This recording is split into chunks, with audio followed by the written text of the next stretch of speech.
नमस्कार. मराठी अपडेट गुरु या यूट्यूब चॅनलवर हार्दिक स्वागत. 11वी प्रवेश प्रक्रियेसंदर्भात पाहू शकता की पुन्हा नव्याने बदल करण्यात आलेला आहे. तर येथे आज जी फायनल मेरिट लिस्ट येणार होती याच्यामध्ये बदल झालेला आहे. येथे नोटीस देखील आलेली आहे.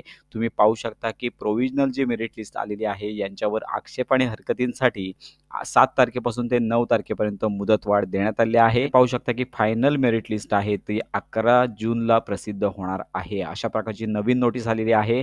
नवीन वेळापत्रक देखील आलेलं आहे. तर याच्यामध्ये पाहू शकता की यामध्ये सगळ्यात महत्त्वाचं हे वेळापत्रक पाहू शकता की 7 जूनपासून ते 9 जूनपर्यंत जे प्रोव्हिजनल मेरिट लिस्ट आलेले आहे याच्या अंतर्गत आक्षेप आणि हरकती विद्यार्थ्यांना देता येणार आहेत. त्यानंतर 11 तारखेला फायनल मेरिट लिस्ट प्रसिद्ध होणार आहे आणि त्यानंतर शून्य फेरी जो आहे म्हणजे शून्य फेरी कोणासाठी व्यवस्थापन कोटा असेल, संस्थांतर्गत कोटा असेल, अल्पसंख्याक कोटा असेल तर या अंतर्गत विद्यार्थ्यांचे प्रवेश होतील आणि त्यांच्यासाठी 12 जून ते 14 जूनपर्यंत कालावधी असेल आणि यांच्या अंतर्गत जे रिक्त जागा आहेत तर याच्यानंतर कॅप प्रवेश प्रक्रिया आहे ती सुरू होणार आहे. 17 जूनपासून जे कॉलेजेस आहेत विद्यार्थ्यांना गुणवत्ता यादीच्या आधारे समितीचं परीक्षण होईल आणि कॅप प्रवेश प्रक्रिया आहे तर याच्यामध्ये 26 जूनला सर्व विद्यार्थ्यांना त्यांचे कॉलेजेस वगैरे कळणार आहेत. तर अशा यानंतर 27 जून ते 3 जुलै या दरम्यान ॲडमिशन प्रोसेस सुरू होणार आहे. कॉलेजमध्ये विद्यार्थ्यांना ॲडमिशन घेता येणार आहेत. जर तुम्हाला पहिला प्रेफरन्स आला असेल किंवा आवश्यक ते कॉलेज मिळालेलं असेल तर ते घेऊ शकता आणि नसेल घ्यायचे तर तुम्ही पाहू शकता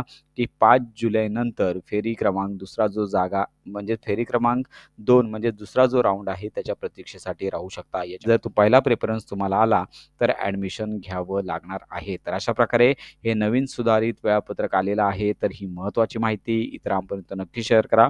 11वी प्रवेश प्रक्रियेसंदर्भात खात्रीशीर माहिती करता आपल्या चॅनलच्या कनेक्टमध्ये राहा.